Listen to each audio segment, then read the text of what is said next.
రొటిక అంబటి రాంబాబుపై తీవ్ర స్థాయిలో ఫైర్ అయ్యారు మంత్రి సత్యకుమార్ యాదవ్. సీఎం చంద్రబాబుపై అంబటి రాంబాబు వాడిన భాష అత్యంత జుగుప్సాకరంగా ఉందని మండిపడ్డారు. 16 ఏళ్లు ముఖ్యమంత్రిగా పనిచేసి 4వ సారి రాష్ట్రాన్ని ప్రగతి పథంలో నడిపిస్తున్న ఒక సీనియర్ నాయకుడని, వయసులో పెద్దవారిని కూడా చూడకుండా దూషించడం సభ్య సమాజం తలగిద్దించుకునేలా ఉందన్నారు. వ్యక్తిగత దూషణలకు దిగితే సహజంగానే ఎవరికైనా ఆగ్రహం వస్తోందని, రియాక్షన్ కూడా అంతే తీవ్రంగా ఉంటుందని హెచ్చరించారు. ఏ పార్టీ వారైనా రాజకీయ విమర్శలు చేయాలే తప్ప వ్యక్తిగత దూషణలు చేయడం సరికాదన్నారు మంత్రి. అత్యంత ఖండనీయమైన అంశం, అత్యంత జుగుప్సాకరమైన వ్యాఖ్యలు అంబటి రాంబాబు గారు చేయడం జరిగింది. 16 సంవత్సరాలు ముఖ్యమంత్రిగా ఉంటున్న వ్యక్తి, 4వ సారి ముఖ్యమంత్రిగా రాష్ట్రాన్ని ప్రగతి పథంలో తీసుకెళ్తున్న వ్యక్తి, ప్రధానంగా తనకన్నా వయసులో పెద్ద వ్యక్తి, 75 సంవత్సరాలు కలిగిన నాయకుడిని పట్టుకొని అటువంటి జుగుప్సాకరమైన సభ్య సమాజం హర్షించని విధంగా మాట్లాడడం బట్టి ఆ పార్టీ సంస్కృతి ఏముందో, లేదా వారి అతని వ్యక్తి ఎవరైతే ఇటువంటి వ్యాఖ్యలు చేశారో అతని ఇదేంటనే మానసిక స్థితి ఏ రకంగా ఉందనే విషయాన్ని మనం అర్థం చేసుకోవాల్సింది. ఇది ప్రజాస్వామ్యంలో లేదా రాజకీయ క్షేత్రంలో ప్రత్యర్థుల్ని, ఇతర రాజకీయ పార్టీలని రాజకీయ ప్రత్యర్థులుగా చూడాలి, కానీ శత్రువుగా చూసే విధానం మంచిది కాదు. తద్వారా ఏంటంటే సమాజంలో ఈ రకంగా విద్వేషాలని, వైషమ్యాల్ని రెచ్చగొట్టాలని అనుకుంటున్నారో మరి నాకు అర్థం కావట్లేదు. ఎవరు చేసినా తప్పేనే, అదే చెప్తున్నా. యాక్షన్కి రియాక్షన్ కూడా ఉంటుంది, అందుకే చెప్పాను నేను. ఇవాళ ఇంకోరు మాట్లాడొచ్చని, అది సరైన పద్ధతి కాదు. ఎవరైనా, ఏ పార్టీకి సంబంధించిన వారైనా ఈ రకమైన వ్యాఖ్యలు చేయడం, వ్యక్తిగత దూషణలు పాల్పడడం, ఇలాంటి జుగుప్సాకరమైన బూతులు మాట్లాడడం అనేది సరైన పద్ధతి కాదు. 5 సంవత్సరాల రకంగా జరిగింది కాబట్టి ప్రజలు గుణపాఠం నేర్పారు. అది ఏ పార్టీకైనా వర్తిస్తుంది, ఎవరికైనా వర్తిస్తుంది. ఎవరైనా కూడా సమయం పాటించాల్సిన బాధ్యత అందరి మీద ఉంటుంది. చాలా ప్రణాళికాబద్ధంగా జరిగినట్టుగా అనిపిస్తుంది. అటువంటి జుగుప్సాకరమైన వ్యాఖ్యలు చేసినప్పుడు ఎవరికైనా రక్తం మరుగుతుంది, సలసల మరుగుతుంది. చిన్న విషయం కాదు. ఎటువంటి మాటలు మాట్లాడారు? చంద్రబాబు నాయుడు గారి తల్లి గురించి మాట్లాడడం ఏంటి? ఆవిడకి ఏం సంబంధం? రాజకీయాల్లో వారు జీవించి కూడా లేరు. అటువంటి వ్యక్తి మీద అటువంటి వ్యాఖ్యలు చేసినప్పుడు ఎవరికైనా మండుతుంది, రియాక్షన్ ఉంటుంది.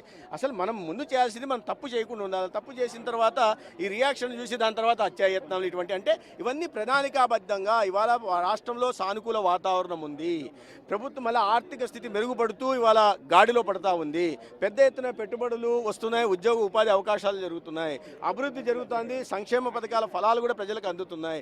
ఇటువంటి వాతావరణంలో, సానుకూల వాతావరణం నేపథ్యంలో ఈ అశాంతిని నెలకొల్పాలని, వైషమ్యాలను, విద్వేషాలని రెచ్చగొట్టాలనే దిశగా ప్రయత్నం చేస్తున్నట్టుగా, ఒక కుట్రపూరితంగా చేస్తున్నట్టుగా భావించాల్సి ఉంటుంది.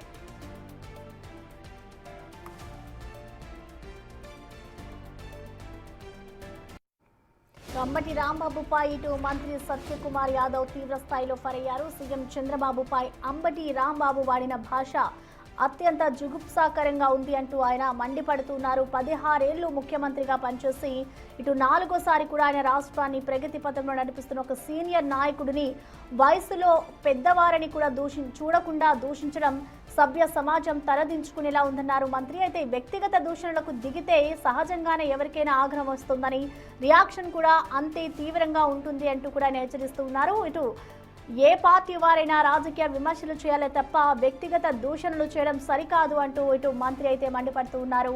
ఇటు అంబటి రాంబాబుపై అయితే మొత్తానికి మంత్రి సత్యకుమార్ యాదవ్ తీవ్ర స్థాయిలో ఫైర్ అయ్యారు.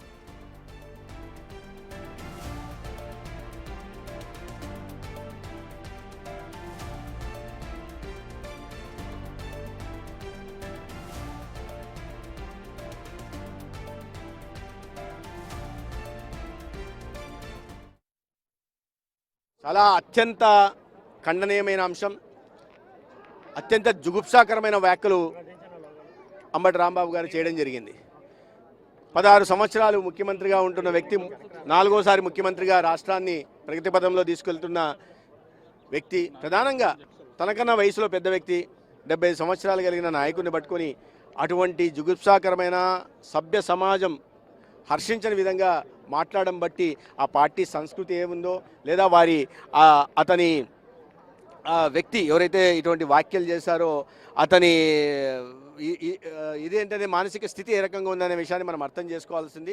ఇది ప్రజాస్వామ్యంలో లేదా రాజకీయ క్షేత్రంలో ప్రత్యర్థుల్ని ఇతర రాజకీయ పార్టీలని రాజకీయ ప్రత్యర్థులుగా చూడాలి కానీ శత్రువుగా చూసే విధానం మంచిది కాదు. తద్వారా ఏంటంటే సమాజంలో ఈ రకంగా విద్వేషాలని వైషమ్యాల్ని రెచ్చగొట్టాలని అనుకుంటున్నారో మరి నాకు అర్థం కావట్లేదు. ఎవరు చేసినా తప్పేనే, అదే చెప్తున్నా. యాక్షన్కి రియాక్షన్ కూడా ఉంటుంది. అందుకే చెప్పాను నేను. ఇవాళ ఇంకోరు మాట్లాడొచ్చని, అది సరైన పద్ధతి కాదు. ఎవరైనా ఏ పార్టీకి సంబంధించిన వారైనా ఈ రకమైన వ్యాఖ్యలు చేయడం, వ్యక్తిగత దూషణలు పాల్పడడం, ఇలాంటి జుగుప్సాకరమైన బూతులు మాట్లాడడం అనేది సరైన పద్ధతి కాదు. 5 సంవత్సరాల రకంగా జరిగింది కాబట్టి ప్రజలు గుణపాఠం నేర్పారు. అది ఏ పార్టీకైనా వర్తిస్తుంది, ఎవరికైనా వర్తిస్తుంది. ఎవరైనా కూడా సమయం పాటించాల్సిన బాధ్యత అందరి మీద ఉంటుంది. చాలా ప్రణాళికాబద్ధంగా జరిగినట్టుగా అనిపిస్తుంది. అటువంటి జుగుప్సాకరమైన వ్యాఖ్యలు చేసినప్పుడు ఎవరికైనా రక్తం మరుగుతుంది, సలసల మరుగుతుంది. ఇచ్చిన విషయం కాదు. ఎటువంటి మాటలు మాట్లాడారు? చంద్రబాబు నాయుడు గారి తల్లి గురించి మాట్లాడడం ఏంటి? ఆవిడకి ఏం సంబంధం? రాజకీయాల్లో జీవించి కూడా లేరు. అటువంటి వ్యక్తి మీద అటువంటి వ్యాఖ్యలు చేసినప్పుడు ఎవరికైనా మండుతుంది, రియాక్షన్ ఉంటుంది.